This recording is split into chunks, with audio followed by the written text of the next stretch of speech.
जो अलग प्रोपेगेंडा दिखाया गया मुर्शिदाबाद का वेस्ट बंगाल के अंदर, जबकि वहां की सीएम ममता बनर्जी पहले ही कह चुकी थी कि यहां पर ये वक्फ अमेंडमेंट एक्ट को वो लागू ही नहीं करेंगी, वो पूरी तरह मुसलमानों के साथ है। तो मुसलमान वहां तो फसाद फैला ही नहीं सकता, वो एहतिजाज कर रहा है। मुस्लिम पर्सनल लॉ बोर्ड क्या कर रही है? वो एहतिजाज के जरिए से लोगों को जागरूक कर रही है, अवेयर कर रही है, अवेकिंग कर रही है कि उठो, अपने हक और हुकूक को जानो। यहां दो संविधान नहीं है, एक संविधान है। जो मोदी शाह को राइट है वही राइट हम सबको भी हैं। हर 20 मिनट में एक बलात्कार होता है हमारी बहन, हमारी बच्चियों का, हर 20 मिनट में एक। तहफ़्फ़ुज़ औक़ाफ़ कॉन्फ्रेंस की जो डिटेल्स है, काफ़ी वक्फ अमेंडमेंट एक्ट को लेकर हजरत जनाब जनरल सेक्रेटरी दामद बरकातहुम ने काफ़ी जोश और होशमंदी के साथ हमारे सामने क्या करना है एक रोड मैप भी ब्रीफ में दिया है। साथ ही साथ मैं, क्योंकि अदीब साहब ने एक बात कही, वहीं से मैं शुरू करता हूं कि जेल भरो आंदोलन को हम सीरियस लेना है और वो जेल भरो आंदोलन की शुरुआत करके हम लोग आपके सामने हैं, ख़ासतौर पर एसडीपीआई,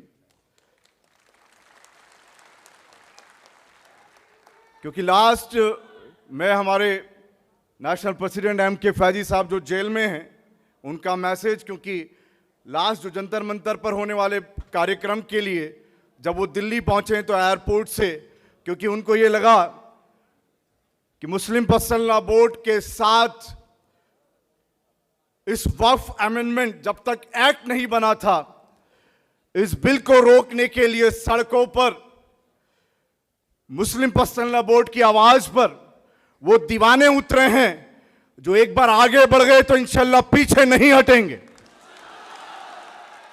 और वही मैसेज आज भी उन्होंने भेजा है कि ये अश्योर कर दें पूरे इंडिया में तमाम social democratic party of India के कैडर्स और लीडर्स को कि जहां जहां भी all India Muslim personal law board ने हुक्म दिया है, वो अपनी जानों के साथ उनके हुक्म को पाबंदी से निभाएंगे इंशाअल्लाह।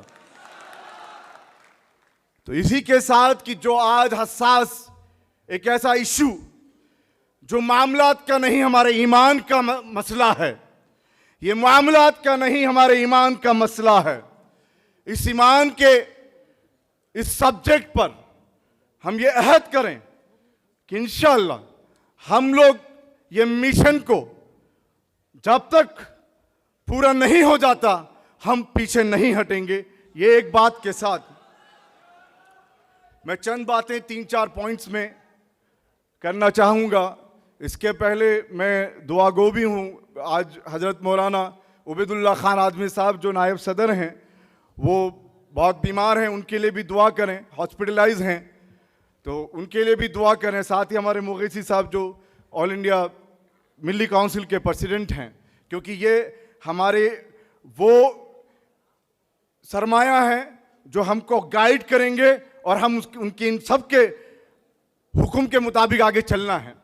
मेरे भाइयों और बहनों, मैं एक बात ये कहना चाहता हूं कि आप सुन रहे होंगे कल परसों के अंदर एक इंसिडेंट होता है गुना एमपी के अंदर, जहां पर फसाद फैलाने वाले, और मैं जो बात कर रहा हूं ये ध्यान रखिएगा, मैं हिंदू भाइयों को साथ लेकर बात कर रहा हूं, भारत के तमाम नागरिकों को जो यहाँ की धर्मनिरपेक्षता और गंगा जमनी तहजीब को मानने वाले हैं, उन सबको साथ लेकर बात कर रहा हूं। तो जो गुना एमपी के अंदर, तो बात क्या है, हिंदू और हिंदुत्व दो अलग चीज है, जो संघ अध्यक्ष खुद भी कह चुके हैं कि हम लोग हिंदुत्व के लोग हैं। ये मोहन भागवत जी का बयान भी है।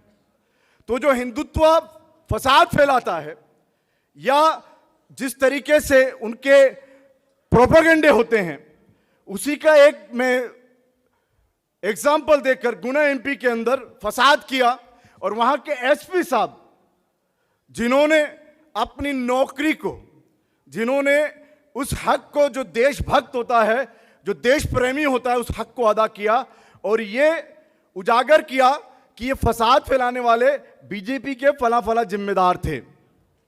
फिर क्या किया, मैं इंटॉलरेंस पे आना चाहता हूं। यहां जो असहिष्णुता, आपको मालूम है मोदी 1 मोदी 2 के अंदर विश्व को यह दिखाया जा रहा था कि यहां कोई असहिष्णुता नहीं है, इंटॉलरेंस नहीं है। वो एसपी साहब का इस्तीफा कर दिया। यह पुलिस स्टेट बना हुआ जो उत्तर प्रदेश है, मेरठ का अभी का इंसिडेंट जो अलग प्रोपेगेंडा दिखाया गया मुर्शिदाबाद का, वेस्ट बंगाल के अंदर, जबकि वहां की सीएम ममता बनर्जी पहले ही कह चुकी थी कि यहां पर ये वक्फ अमेंडमेंट एक्ट को वो लागू ही नहीं करेंगी, वो पूरी तरह मुसलमानों के साथ है। तो मुसलमान वहां तो फसाद फैला ही नहीं सकता, वो एहतिजाज कर रहा है। मुस्लिम पर्सनल लॉ बोर्ड क्या कर रही है? वो एहतिजाज के जरिए से लोगों को जागरूक कर रही है, अवेयर कर रही है, अवेकिंग कर रही है कि उठो, अपने हक और हुकूक को जानो। यहां 2 संविधान नहीं है, एक संविधान है। जो मोदी शाह को राइट है वही राइट हम सबको भी हैं।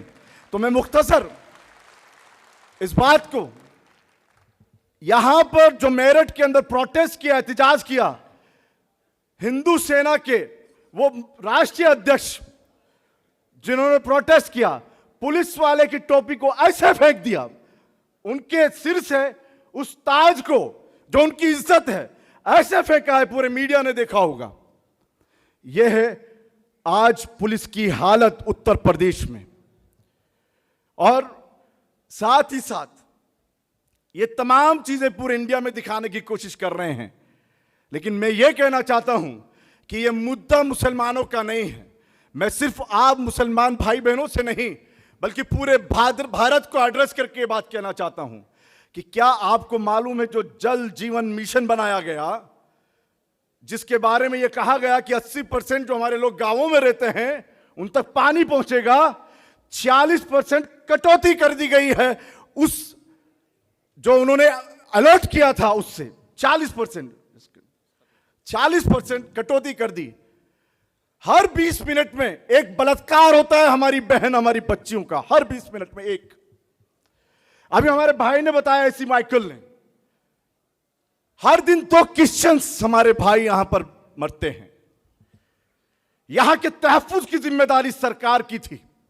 क्यों चुनकर भेजा है हमने उन्हें और क्या किया है उन्होंने, यह समझना चाहिए। इसलिए मैं तमाम भाइयों को यह कहना चाहता हूं, हमारे हिंदू भाइयों को खास तौर पर, कि जो हमारे मेन मुद्दे हैं, रोटी कपड़ा मकान स्वास्थ्य शिक्षा, उसमें फेल्योर है ये सरकार, 0 है, 0/0।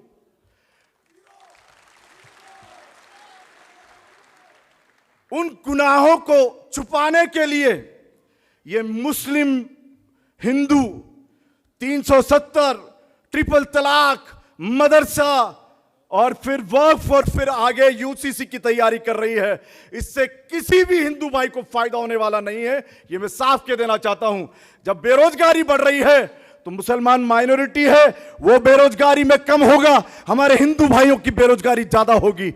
जब भूखमरी हो रही है इस वक्त में, तो जो भूखमरी है हमारे हिंदू भाइयों की है। जब किसानों की समस्या आ रही है तो मेजॉरिटी के हमारे हिंदू भाइयों के किसानों को वो समस्या है। ये हर एक तरह से समझना है कि ये लोग यहां पर किसी हिंदू के सगे नहीं हैं, या किसी मुस्लिम के सगे नहीं हैं, या किसी सिख के सगे नहीं हैं, किसी ईसाई के सगे नहीं हैं, बल्कि ये लोग देश के गद्दार लोग हैं।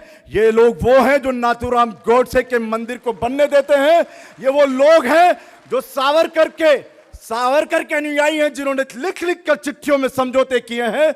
और उसी के पीछे आज नीतीश कुमार और चंद्रबाबू नायडू भी दूसरे सावरकर बनने जा रहे हैं देश के। बहुत बहुत शुक्रिया। जय हिंद, जय भारत, जय जीपीआई, जय मुस्लिम पर्सनल लॉ बोर्ड। अस्सलाम वालेकुम व रहमतुल्लाहि व बरकातहू।